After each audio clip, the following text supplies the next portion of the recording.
watching the award-winning GHS-TV, a nationally recognized student television station.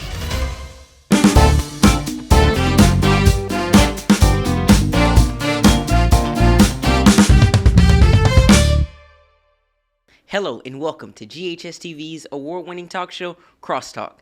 I'm Calvin Nicholson. Let's talk about you. What's going on in your life, whether you're at home or at school. Today's Crosstalk veers away from our usual issue-based topics. Instead, we're going to talk to someone who made national news 2 years ago. He's one of the youngest members of the Tennessee General Assembly, a man who was elected, expelled, then elected back to his same seat in less than a year. It's the one and only Memphis-made Representative Justin J. Pearson, Tennessee representative of District 86. Thank you for joining me, Representative Pearson. Thank you so much for having me. All right, Representative Pearson, we're going to jump straight into it. I want to start with something very easy, your upbringing. What part of town did you grow up in? So home for me is Westwood. My folks have been there for over 100 years. My grandmother's homes were both there. You know, we moved a little bit when I was younger, and so those are really the bedrock of who I am, is in Westwood. All right, you were the fourth boy of five, born to very young parents. Yep. What impact did that make on you growing up? Yeah, look, my parents have 5 sons. The first one they had when they were 15 and 16 years old, my oldest brother Keyshawn. I came around 20 and 21, and my baby brother 5 years after that. And it was difficult. I'd say, you know, we grew up financially poor, but spiritually rich. My grandmothers really being the pillars of our families helped to ensure that we had the necessary values growing up that reminded us community is important, family is important. For us, faith being extremely important. And so even though we didn't have some of the financial things that a lot of people would have wanted and maybe even at times needed, we did have this community that would help buy us uniforms and ensure we had the resources that we needed to be successful. But it definitely shaped my outlook on life. So you just talked about you being a very big man of faith. Your mother was an educator. Your father was a preacher. Yeah. What impact did their professions have on you growing up, and what do they have on you now? Absolutely. So they're service-centered folks, right? To take 5 kids and decide that they were going to get education was quite difficult, right? Particularly so young. But they heard a sermon from Dr. Alvin O'Neill Jackson at Mississippi Boulevard Christian Church. And the tenets were, I thought it, I caught it, I sought it, I bought it, and now I've gotten it. And their plan was they were going to stop working at McDonald's and Burger King. And my dad was a truck driver at the time and decided they would go get education, a bachelor's degree and a master's degree. And from the year I was born until 2009, they were implementing that plan. Now my mom has exceeded the plan, is earning a doctorate in education. But we have family who is dedicated to doing things for the benefit of the community. Right, both service-oriented people. It instilled in me the importance of taking the education, taking the privilege or the resources that we do have and investing them and bringing them home because, you know, we lived away and we moved back and it has meant everything to me to have parents who not only support me, but who in themselves are examples of the type of person, the type of individuals that I want for our community to see, to look up to, and to aspire towards. So now I understand your mother and your father inspire you on an everyday basis. Correct. I can tell. So is there anyone else in your life that has inspired you on this journey and as you were growing up? Yeah, thank you for that. So I'll say quickly, I listened to a sermon by Dr. Cornel West when we were in D.C., and he said your mentors and your role models have to be people you can touch. Right? And I think that's really important for me to have heard. Maybe I was 12 or 13 at the time, because he said, you know, Oprah is great, but she can't necessarily be your role model because that person is so distant, so far away. And so having people who were proximate to me, though they were imperfect, but who were striving to do really excellent things on behalf of themselves, their families, and our community was really important. So my touchable role models really were my parents. In this justice journey, it's been really important to read, watch, and listen to other leaders who have come before me and who are around now. I think of people like Brian Stevenson, the founder of the Equal Justice Initiative, which now has a museum and a memorial down in Montgomery. You think about leaders like Fannie Lou Hamer, Coretta Scott King. These are powerful folks who continue to inspire me. And lastly, you know, I got an amazing team of all black women who lead my team, including one of them being my fiance, who's our chief of staff. And so I'm fortunate. Oh, so you got a lot of people that you can touch. You can touch and get to know them, and they can inspire you. Absolutely. So now you just mentioned about being in D.C. Mm-hmm. So when you were 11, you and your family moved down to D.C. So that your father could pursue a master's That's right. at Harvard University. What impact did that make on you, being able to see a different side of the world, and then 4 years later coming back home? Absolutely. I mean, it was really impactful to spend time in D.C. My dad loves Howard. I mean, we're HU, all the way through. And it being an HBCU, right? One of the institutions that were created so that black folks would be able to access education in a way that we had not been able to do for centuries in this country. But it was a different experience entirely. I'll be honest with you. When I came home, I went to the school board, which at the time was called Memphis City Schools, and I gave a speech about us not having enough textbooks at my high school, Mitchell High School. Where I had just left, we had textbooks double, triple what we needed. And so to come into an environment where we were not being given the same access and the same resources, you just ask yourself, why is that? Right? And I'm 15 doing this speech before the school board saying this is an injustice. And I'm still doing those speeches now about injustices in our school system. And so it really did give me the dichotomy that exists in our society based on wealth, based on privilege, based on class, and based on access. And so I really started in my work in advocacy then and have continued now, because the injustices and the systems that keep them need to be torn down, need to be we need to reimagine the world and the society we want to live in. So what challenges did you face growing up that kind of fueled you in your desire to start off in this advocacy journey and make a difference? Yeah, I mean, one of the big things is growing up in poverty, you realize how many things you really don't have and don't have access to, and that somebody should be responsible for doing something about it. And that's when I started to realize government is supposed to be responsible for doing that, and wanted to be involved in some way in making that more possible. So, like I said, I want to move to your advocacy now. Sure. Getting to know what fueled you to make you want to make these different impacts, but also for our viewers, I want to know you let some things down in Byhalia for the Byhalia pipeline. So I want to know what jogged you to do that, what inspired you to go down there and make that change. Yeah, look, I think one of the big things for folks to realize is there's no need to wait, right, to make a difference. Like, you really can do it today. I was 15 when I gave that speech to the school board. I was 19 when I created a summer program for young people in Mitchell High School in the neighborhood where I'm from. And I was 25 when I helped to lead alongside our community one of the biggest environmental justice movements and fights that we've seen in decades. Right? Like, you don't have to wait. And for me, that spirit, that support system, that encouragement has come from my family, from my loved ones, from people in my school, and in the college that I ultimately was able to attend. The fight with Byhalia really came from proximity. I'm from Westwood, as I shared. My folks have been there for over a century. And this company, $2 billion company, said, we're going to come through this neighborhood, build a crude oil pipeline because this is the path of least resistance. Now, that didn't sit well with any of us, but especially not me and our family. And then to see people potentially losing land or us losing access to clean drinking water really motivated me and so many others to organize, mobilize, and galvanize to defeat the pipeline. What efforts that helped you defeat that pipeline, but also I want to ask, what did you learn from it? Yeah, I mean, the biggest effort is the community organizing aspect. You got to knock doors. You got to call people. You have to reach out to them. Folks are inspired not just by issues or science or data, but they're inspired by the stories of other people and feeling that they're a part of something greater than themselves. This is what I want to ask you now. Looking back now, you're how old? I'm sorry. Just turned 30. You just turned 30. You're 30 years ago. Looking back now, what impact did all of this make on you that pushed you so strongly into advocacy? Yeah. I mean, everybody's life experience, and I'm no different, shapes who they become, right? We all inherit something from those who've come before us, whether they're our parents or our grandparents, our uncles, our aunts. We inherit their stories, their history, and we choose what happens with it. Right? I didn't grow up in a perfect environment. My family wasn't perfect. Our conditions were not perfect. But what I did have were people who believed in me. And a lot of folks may not have a lot of people who believe in them. But if you're listening and you're like, no one believes in me, I believe in you. So now, there you go. You got one, someone. Right? You got someone. But for me, all of my life experiences, the good and the not so good, the hard things, and the difficult ones are still helping to shape my commitment and my belief to this cause and to this movement of justice. Recently, I actually lost one of my brothers to gun suicide. December 1st. And if anyone's struggling, call 988 with suicide. 988 is the number.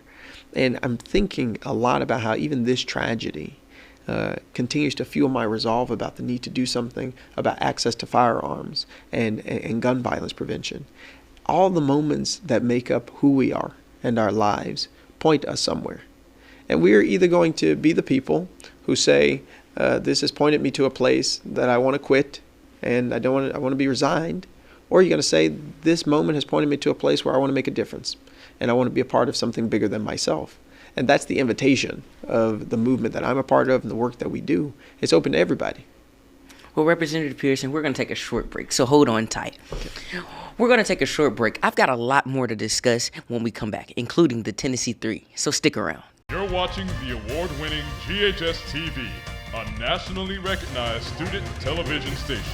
Hello, and welcome to another season of Red Devil Postgame. So GHS-TV tries to model a real working station. I really thought it was cool when I first started studio and all the opportunities that it was able to provide for me. That would be 36 out of 36. It's a rigorous class that demands a lot from students. At times you are going to be thrown into the fire to where you're just going to have to figure it out yourself. Which is really great because then we gain more knowledge. Our teachers will give us how to start, but then we're left to make up the whole entire process. It just seems to me it's not enough space in the beginning. If it's not, let's figure out what we can do. They can be a producer, they can be a director, they can work graphics and learn audio. They can go out and shoot field reports. Akila, back to you. And it's a challenge to throw them into the environment and say, here's a camera, go out and record this interview and some B-roll. But those are the challenges that grow students to do bigger projects. Welcome to Red Devil Newsbeat. In GHS-TV, we have a variety of shows. We have Crosstalk. Hello, and welcome to GHS-TV's award-winning talk show, Crosstalk. We have Insider, which is all about Germantown. Hello, and welcome to GHS Insider, the show that's all about the G. Some things that I've learned from this class is that how to work as a team. We learn how to communicate better with people. Something I'll take with me from in the future is their slogan, check, double check, and check again. There's so many different things you can do here. I would say take risks. Push yourself further than you think you can go, and we will help guide you there. Go Red Devils! For more information about the Kappa program, visit ghskappa.com or call 755-7775.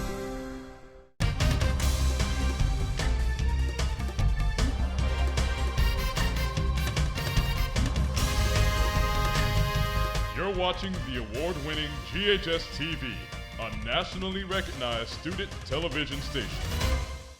We are back with Crosstalk with Representative Justin Pearson. We just left off talking about your advocacy. So now I want to move into the Tennessee 3. You were first elected to the Tennessee General Assembly back in January of 2023. So now I want to act in a special election. I apologize. Now I want to ask, with everything going on, everything happening, what issues did you want to address when you first joined the General Assembly? Yeah, I mean, my mentor, Dr. Barbara Ward Cooper, is my predecessor. She served our district for 26 years as the state representative. She tragically passed away in October of 2022 at the age of 93, still on the battlefield. And I was fortunate. I missed 10 candidates to amass 52% of the vote to win in that special election and knocking the same doors that we knocked to defeat the pipeline, now to support democracy and continue the legacy. Justin J. Pearson is celebrating his special election win to fill the Tennessee House District 86 seat, formerly held by the late Barbara Cooper.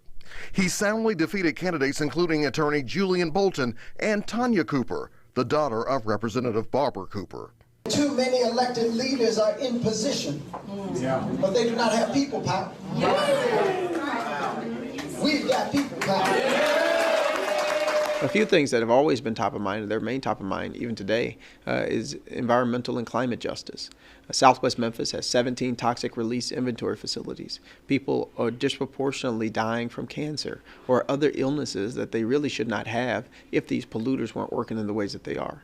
I think a lot about economic justice, because you can't get racial or social justice without people getting access to the resources that they need. And even now, I have a bill to increase the minimum wage to $20 an hour.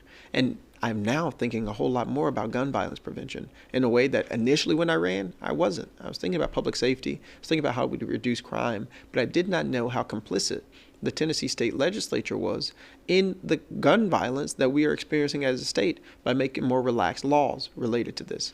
And so those issues really are the guiding light. But running, I wanted to continue her legacy. I wanted us to fight for clean air, clean water, clean soil, make sure people got all of their basic needs taken care of so that we can live in a city, live in a county, live in a state where everybody is able to become the best version of who they are without the barriers that we currently face. So 3 months later after being elected, a tragic event broke out. It was a school shooting back in Nashville. And then a protest broke out around the House chamber. And you and two others joined in. What jogged you to join in with them? Yeah, the shooting at the Covenant School, where 6 folks lost their lives, 3 staff members and 3 children who were about 9 years old, was the worst mass shooting in Tennessee history, and really highlighted that schools are becoming a scarier or more dangerous place for people, and we have a responsibility to do something about that.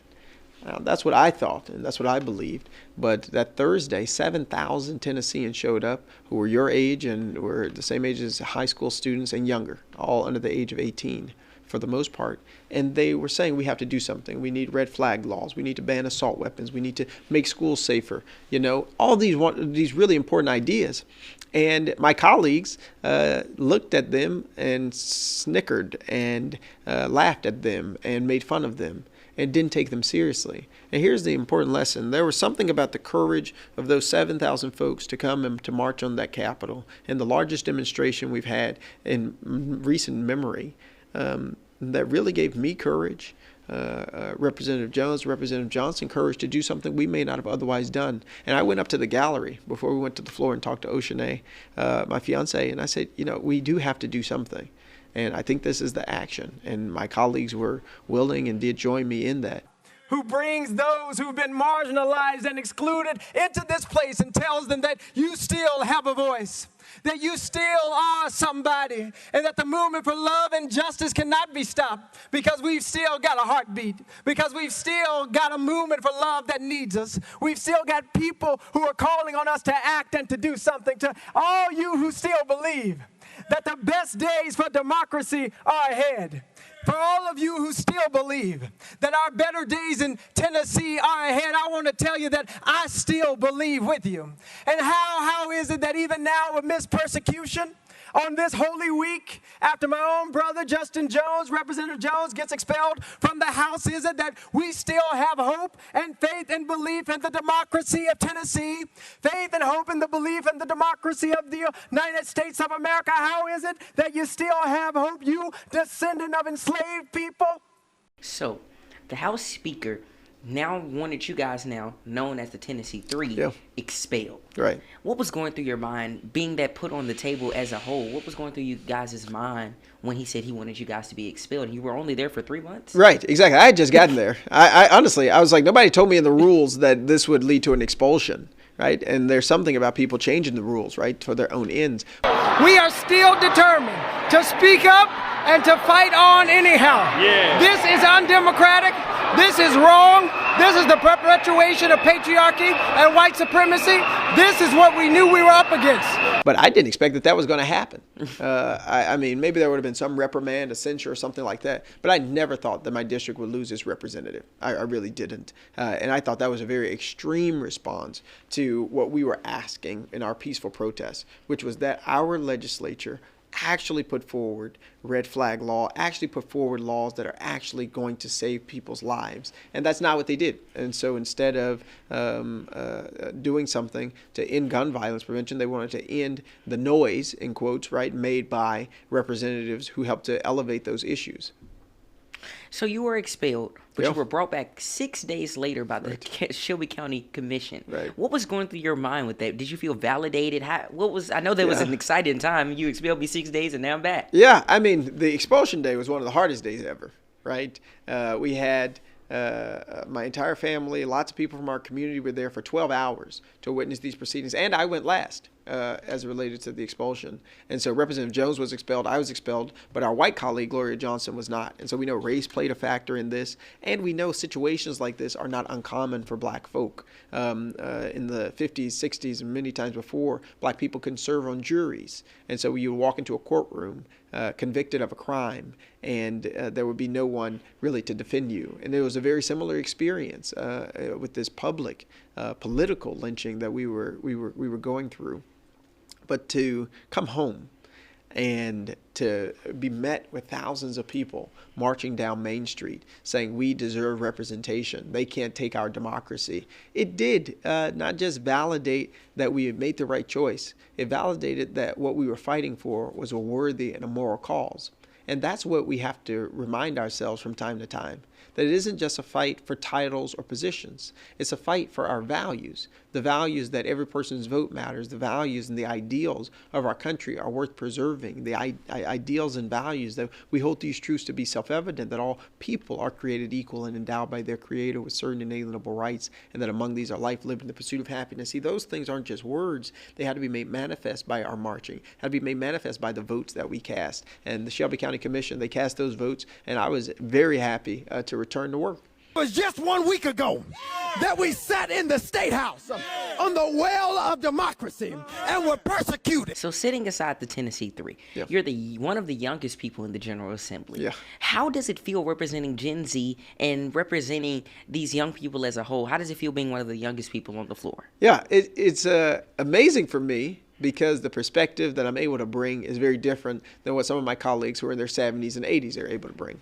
Right. So I'm grateful for that. And it's difficult because you have people who say, well, you're so young, and so you don't know or you don't understand. And I just remind them, I've had enough life experience to be able to be a contributing person in this body. And you know what? My constituents, many of whom are in their 50s and 60s and 70s, elected me to do this role. And so I always walk around, with my chin up, chest out, not in a hubristic way, but in a humble way, that my district, District 86, has entrusted me to serve them, to elevate their issues, their voices, and their concerns in the best way that I can, whether I'm in Nashville or whether I'm back home here in Memphis.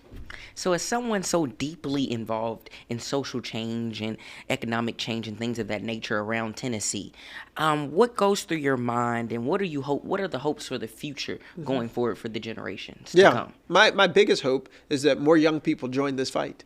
Again, I just had the great fortune and privilege to turn 30 years old. We need a lot more 16, 17, 18, 19, 20, 21-year-olds who are in the fight, who are learning how to run campaigns, who understand communications, who understand the issues to run for office. You can be 21 to run for state house seat, 25 to run for the United States Congress, 30 to run for U.S. Senate. You don't wait for your turn, you make your turn. And being engaged and activated in the ways that I see so many people already doing, whether it's doing news shows or whether it's joining campaigns and helping to knock on doors and volunteering, is so inspiring. But this is our moment and this is our time, because the problems that we have and are here, and the solutions that we need are also here. And so it's our time to step into it. What advice would you give to these young people listening around Germantown High School? What advice would you give to them going forward? Absolutely. To everybody at Germantown High School, one, know that you have someone who believes in you. And two, remember that you are able and capable to do all it is that you are able to dream about. And in a community, in a collective community, that becomes more possible. And so never give up. Never give in. Do not be bowed down, broken, or bent, because the work that we have to do is in desperate need of people just like you. Thank you, Representative Pearson. It's my honor. Thank you. That's it for today's episode of Crosstalk. I would like to thank Representative Justin J. Pearson for talking with us today. Please make sure, teachers and students, to hit that like and share button and subscribe to GHS-TV. For more information on our programming, please check us out on the web at ghstv.org, where we're streaming live 24 hours a day. You can also check us out on Facebook and Instagram. I'm Calvin Nicholson, and from all of us here at GHS-TV, thank you for watching Crosstalk, and I hope to see you again.